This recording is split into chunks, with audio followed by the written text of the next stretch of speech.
All right. Welcome to the channel. I'm Wayne. This is One Sober to Another. This live stream may look a little weird only because I'm at work and I had a quiet spot. I work at a semi nightclub. It's not really a nightclub, it's a soldier rec center that serves alcohol. And I just thought that I would come hang out with you and see what's going on and give some shout outs to some people that need a little bit of love only because they showed me compassion when I kind of screwed up. A lot of you folks know what I'm talking about. Yeah, the cat's out of the bag. I bought some subs and I probably shouldn't have. But that was way back when I was starting my channel and I didn't think that things were going to end up the way they did. And it kind of spun my analytics out of control. So, big shout out to Daniel with Veterans with Anxiety for, having my back and everything else. Steve has been there. You're awesome, man. Welcome to YouTube, and I hope you do well. And I'm in your corner, bro. Mitchell Coleman, you're an amazing person who has an amazing impact on a lot of people.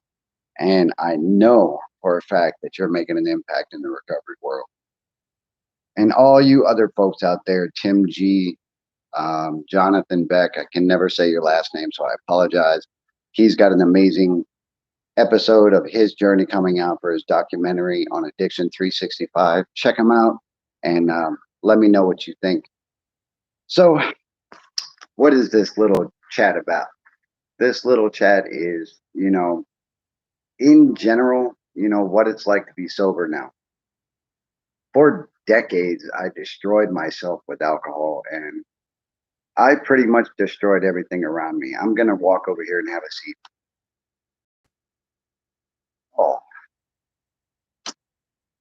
so I pretty much destroyed everything around me and every part of my life with alcohol.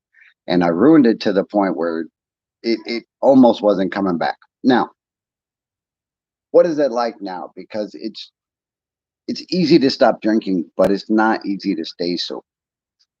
Sober, right? Sober Saturday. So the things in my life that have changed to keep me on an even keel and to keep me sober are, I have my family. My family left me when I was drinking heavy and when I pretty much decided that they weren't enough and it was time to, be self-seeking and everything else. And that's where my alcoholism drove me, is like pure selfishness, pure derangement, just pure self, really.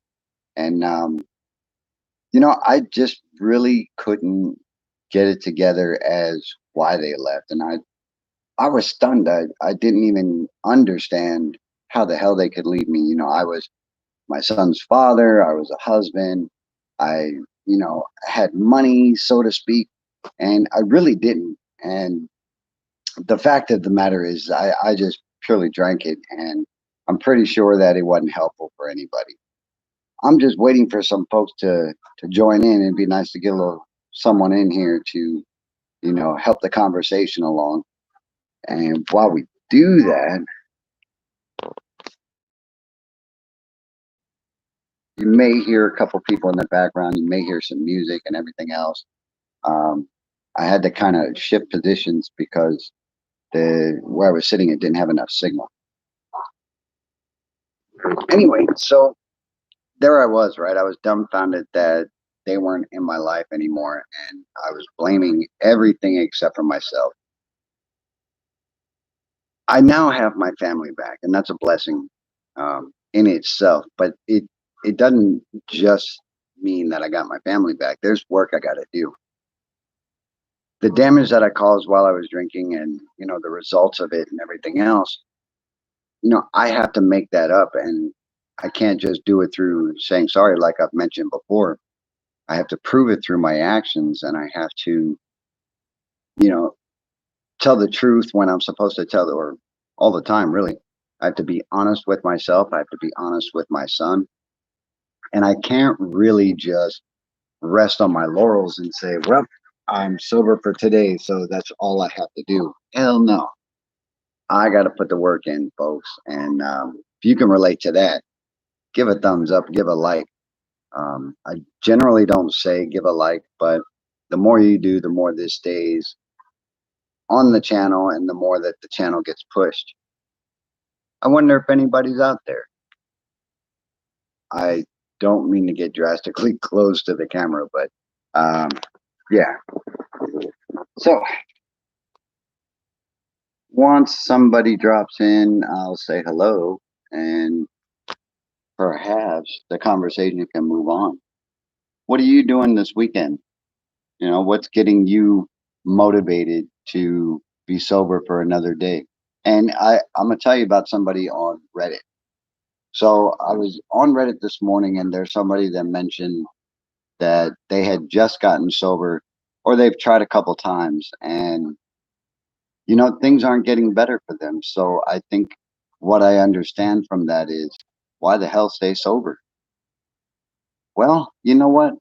Things don't get better automatically, and you'll hear that in a lot of recovery sessions or a lot of recovery groups and a lot of um, forums that build themselves around 12 steps, is that it's not miraculously better. There's work that has to be done, because the credibility that I lost and the status that I lost through my drinking, I can't just get that immediately back. There's some shit I got to do.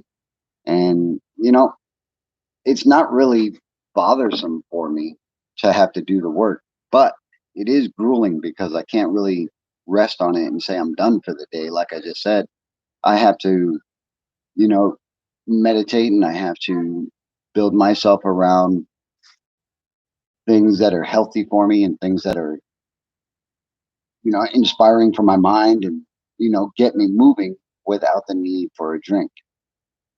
It's easy now because it's, 6 years later, but damn it, if shit doesn't get hard when shit gets hard, you know, it, you know, you gotta put the work in. I just got a little distracted because my coworker just came around the corner, but that's okay. So, if any of you see this later, let me know. I just got seriously distracted, but that's okay. Where was I? Yes. So, what they were saying is that you know it's not getting any better. The depression's not getting better. The anxiety's not getting better. And my answer is this: they will get better with time, both the anxiety and depression, without alcohol. Will it perhaps get a little more severe when you first stop? For some folks, it does. And for me, my anxiety went through the roof. And I had to I had to deal with things that were causing that anxiety, and I had to deal with the feelings that went along with it. And I couldn't just brush it off and go have a drink, because I've made the conscious choice to be sober. Now, being sober Saturday and everything else, if I hadn't made that decision to be sober and I continually drowned it out, yeah, I think that's a term, drowned it out, my feelings and everything, then, I would never really know what was going on in the first place.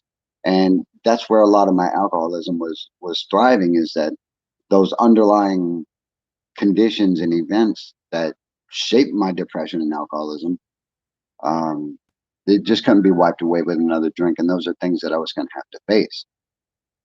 So, seeing that there's nobody here, I am going to end this quickly, and I am going to say I hope you guys have a good weekend. I do appreciate all the support. Um, in light of me being an a-hole and unfortunately buying subscribers when I first started my YouTube channel, it just really jacked up the way things go, and I just want to put out truth and transparency to you guys, and I hope that this weekend treats you well. If you need anything from me, let me know. I will see you guys later. Life is a garden, dig it, and I'll see you in the next one. Have a good night and a weekend. I say bye bye.